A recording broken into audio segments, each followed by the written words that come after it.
It's the Happy Families podcast. It's the podcast for the time-poor parent who just wants answers now. Hello, this is Dr. Justin Coulson, the founder of happyfamilies.com.au. Every month or so, I've been having a conversation with the Australian Federal Police, Detective Superintendent Jane Crossling from the Australian Centre to Counter Child Exploitation, or ACE, as we'll refer to them throughout the rest of the podcast, is going to join me to talk about one of those topics. We've talked about all the hard ones, really, the topics that are so challenging. A lot of parents sort of shrug their shoulders and say, oh yeah, it'll never happen to me. A lot of parents will say, I just don't even know where to start.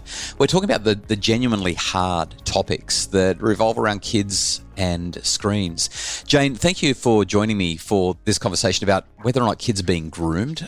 Tricky topic to dive into today. Thanks, Justin.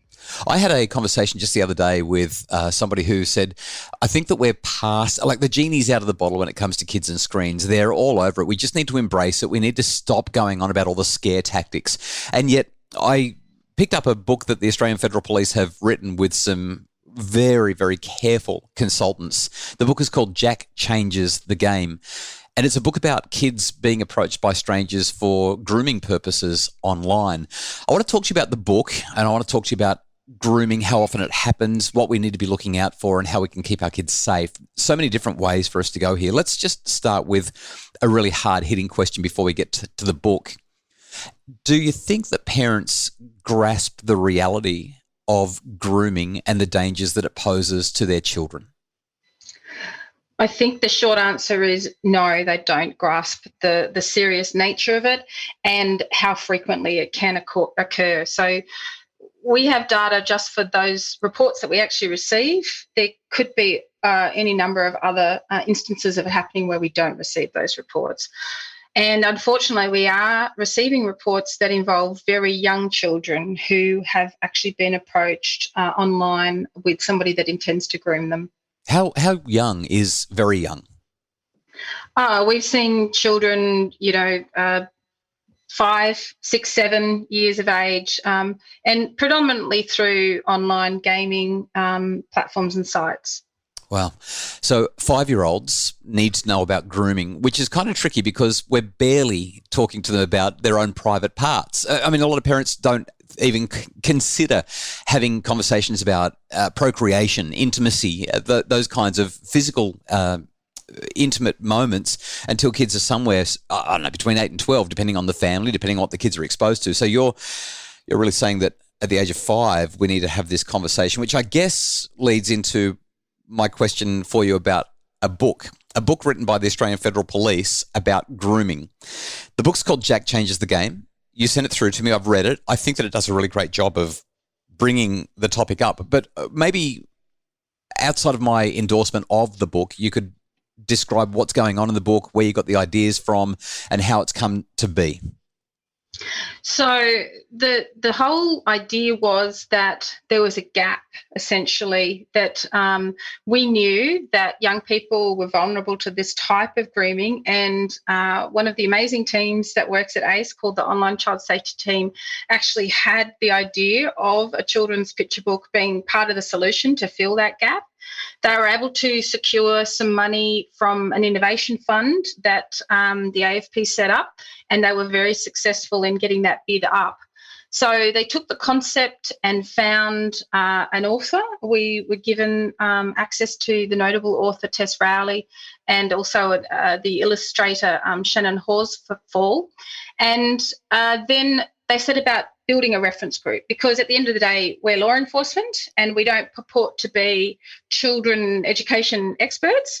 And we wanted to make sure that our message was appropriate, particularly age appropriate, but that it was not fear-based, and that it was age-appropriate and evidence-based, most importantly.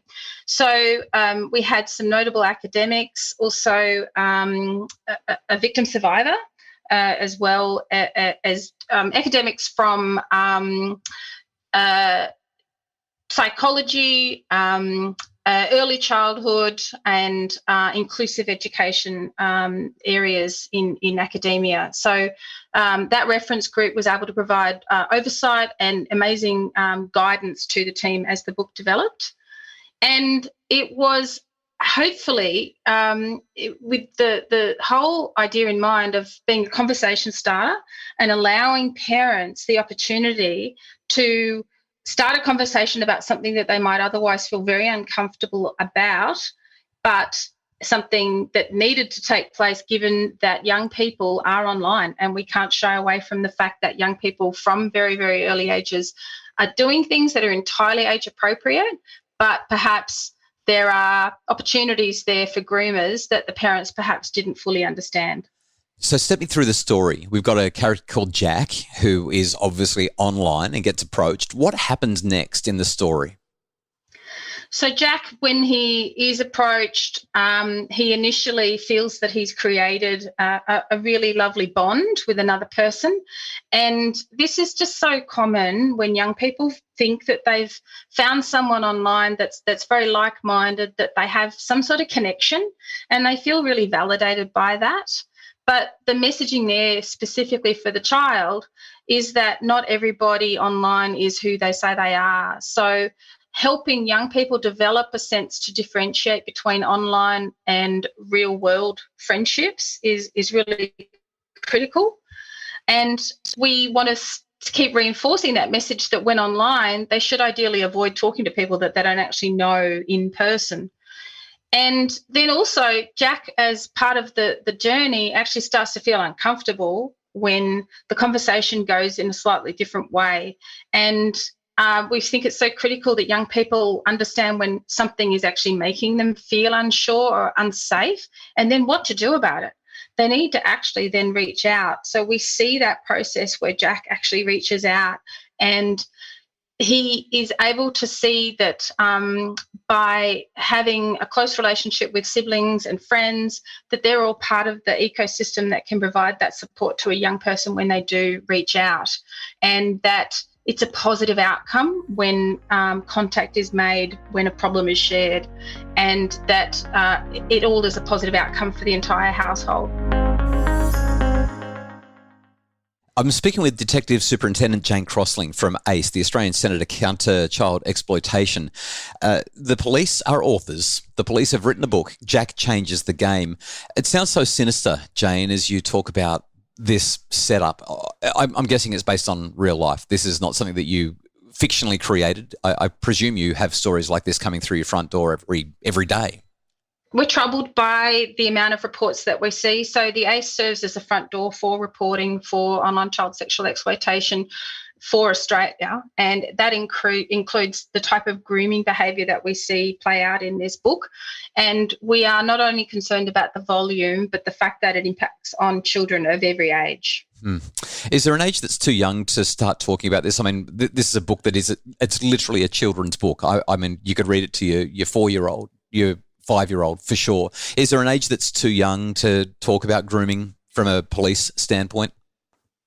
We don't think there is. We think that it's actually an entirely appropriate thing for a parent or a carer to do as soon as that young person is going to be interacting with devices, and particularly devices that are connected to the internet. So this resource is all about having early conversations, which could lead to earlier intervention should something wrong go online. And because we've been very gentle in the telling of the story, we feel that that's where the age-appropriate key feature of the book comes into play. So it's really targeted for an audience of 5 to 8-year-olds, but it's designed to be led by a parent or a carer or indeed a teacher. And we have a whole range of resources to support the book on the website as well that includes additional material that would help a parent, a carer or a teacher in how they actually speak to other aspects that might fall out of having read through the book.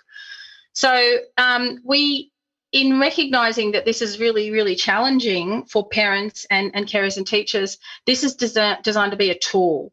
And it is just considered an alternative way of delivering what is a really important safety message in a way that's non-confrontational. As I said, it's a very gentle message.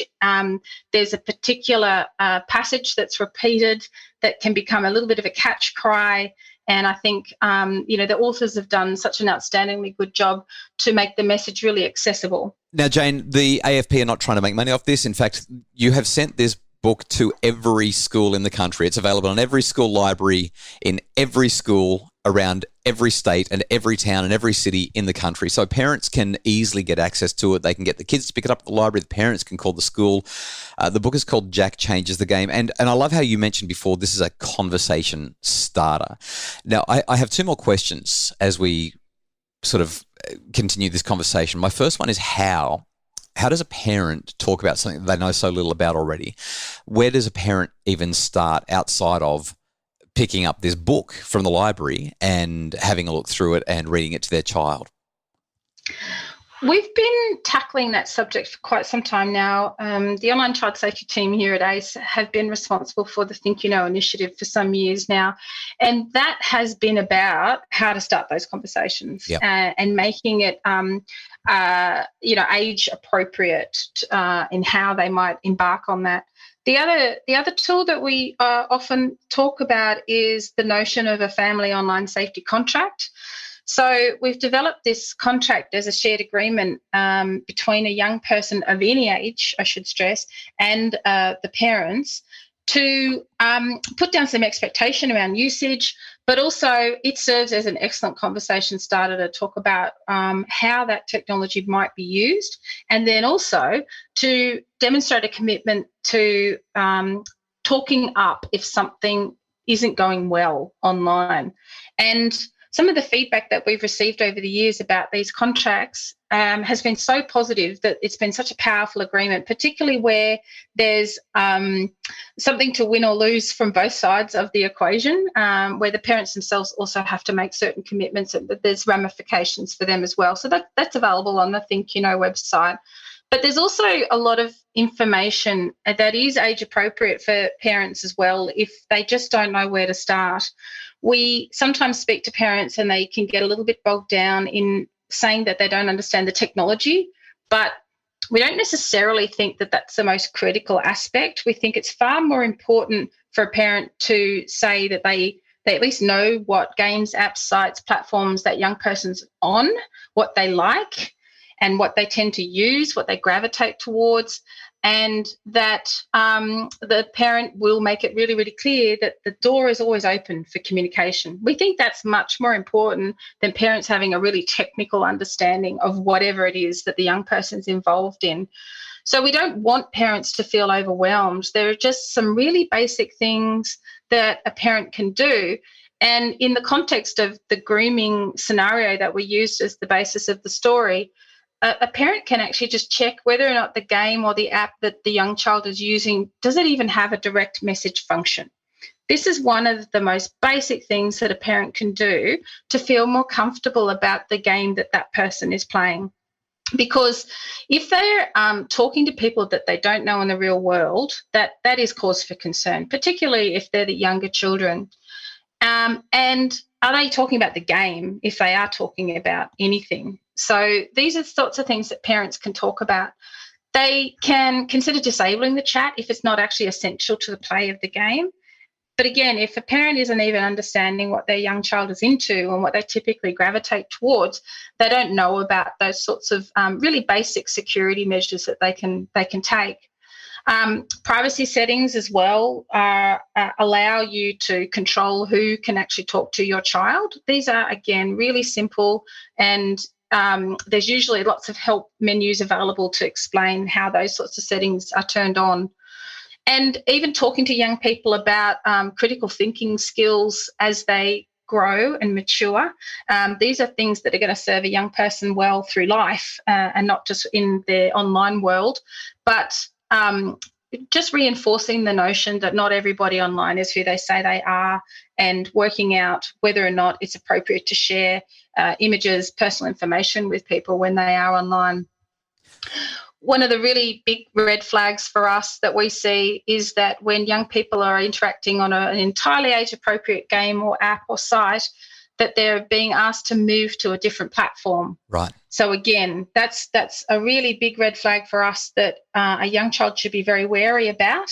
And it's not necessary that the parents have to go into great detail as to why that's something to be wary of, but just that it's not appropriate, and that if that were to happen, maybe talk to mum and dad.